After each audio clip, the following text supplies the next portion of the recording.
Hey, what's up everybody? Joshua Casper here with another video tutorial, and today we're going to talk about tuning your kicks. A friend of mine was producing a track and he showed it to me and I was like, the kick is really just blending in too much with the bass line. And he's like, well, how do I fix that? And I was like, well, you know what?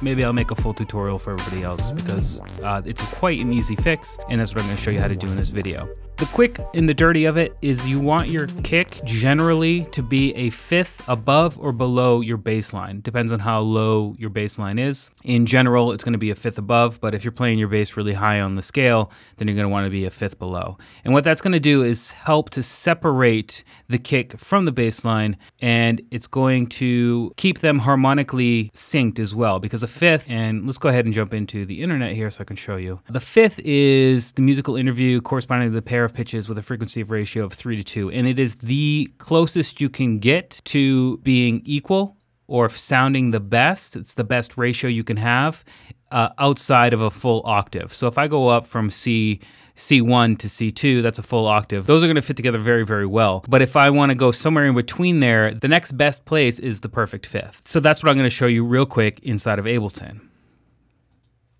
So I've got this note, and it's a sub bass on G0, and I've got this kick and it's on G0, and I'm going to show you how to discover the note of any of your kicks very easily inside of a Spectrum. But for right now, I just want to show you what the difference is. So here it is without any side chaining, without any processing. This is just what it sounds like, the kick and the bass on the same note going together. Okay, so it's pretty shitty. They sound the same. There's obviously a little bit of higher frequency content in the kick, and that's what you're hearing, but the body of the kick is on the same note, and it sounds, doesn't sound great. And if you're on a big system or even just in your headphones, they're really gonna blend together. So watch what happens if I shift that up to the perfect fifth. Notice how much that stands out. I didn't change the volume, I didn't put on side chaining, it just stands out better. Now any note outside of obviously that root note is going to make a difference, but again, because of music theory and how frequencies play with each other, the perfect fifth is the best choice. You can go a full octave, which would be G, let me see where it is, F, yeah. That will really work too, but I mean, who wants a kick that high pitched, right? So perfect fifth is where you want to be. So let's talk about that a little bit more. First, let's find out how to discover the pitch of your track, or your kick rather. So I'm going to jump into my samples, and this is the sample that I'm using. I'm just going to drop it on this track real quick. Turn on warping. Let's put it on, 1 beat or something.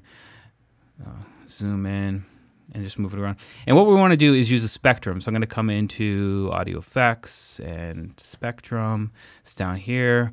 And let's just go ahead and check it out while the kick's playing.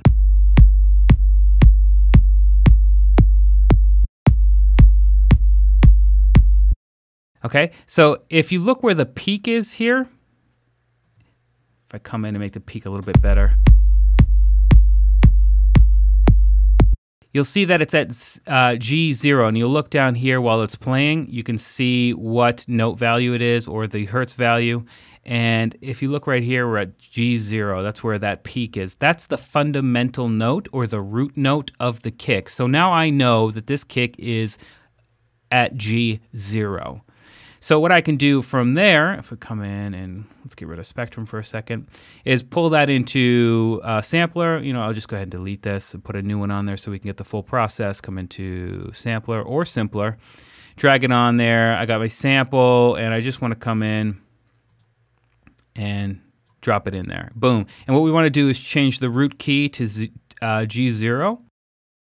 Okay, there it is. So root key G0. And if I come into my MIDI and make sure it's on G0 here, it's going to play as it normally would without being inside of Sampler. I'll go ahead and delete this. All right, so then all I need to do is shift it up to the perfect fifth of G0. So that's going to be C, or D rather, sorry. One more. So that's it. That's how it is. Now, you might be asking yourself, well, what is the perfect fifth? Once I've discovered the root key of my kick, how do I know what the perfect fifth is? So if we're going to jump back into the internet for a second, if we come over here, how many semitones are in a perfect fifth? You might think it's going to be 5 semitones. If we jump back into Ableton and look in here, you say, well, let me just count out 5 semitones. 1, 2, 3, 4, 5. And that's the C. So that is actually incorrect. What we want is 7 semitones. So 1, 2, 3, 4, 5, 6, 7. So I'm at D1, and that's why I've chosen D1 right here to separate it from that bass line that's on G0. But there's actually something called the circle of fifths, which makes things really, really easy. I mean, you might notice this one down here. All right. So what this is we got to find G major. So where is G major in here? G major. And what we want to do is just go to the, continue in clockwise motion, and we're going to get D major. That's the perfect fifth from G major to D major. And if you're using the Camelot system, it's 9B to 10B.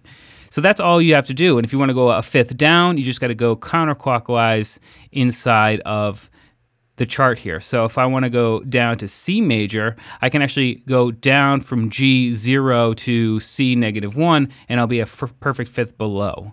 So you can just use this chart, find out whatever key you have, and if you're in the inside, if you're in the minors, you go B minor, you go to F sharp minor, boom, that's a perfect fifth above B minor, and E minor is a perfect fifth below E minor. So once you find the root key of your kick, using the circle of perfect fifths, you'll be able to tune your kick perfectly and have it stand out inside of your track before you even do anything like sidechain compression or dynamic EQing to your bass line. So anyway, I just wanted to share that information with you. I went kind of quickly, but I hope that made sense. If you have any questions, just go ahead and drop them in the comments. But I mean, that's how to do it. At least that's how to get started. I know there's a little bit of music theory in there, but just know perfect fifth. Just find out where your kick is tuned to, and then tune it. You can do it with your pitch control or your sampler or whatever you like to tune your stuff with. But that's how to do it, and that's why you do it, and that's what works. Anyway, I hope you learned something. We'll see you next time.